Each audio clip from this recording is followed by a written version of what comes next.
বাপ চিনা দরকার ছিল যাকে, চিনলেন না তাকে। হায় যুবক, বন্ধুকে চিনলা না, দুশ্মনকেই বন্ধু বানাইলা, দুশ্মনকেই বন্ধু বানাইলা। আপন বন্ধু যিনি তাকে চিনলা না, দুশ্মনকেই গ্রহণ করলা। চেহারায়, সুরতে, চলনে বলনে, আচারে উচ্চারণে বেঈমান যেভাবে সাজায় দেয়, তুমি তাকেই গ্রহণ করলা। আল্লাহর নবী বলেন, রব্বুল আলামিন, আমি যদি বসে যাই হাসরের এই বিরাট ময়দানে, আমার উম্মতের জন্য দৌড়াবে কে?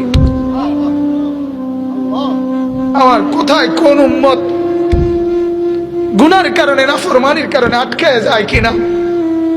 আমি যদি না ছুটি, আমি যদি না দৌড়াই, আমি বসে গেলে আমার উম্মতের জন্য দৌড়বে কে?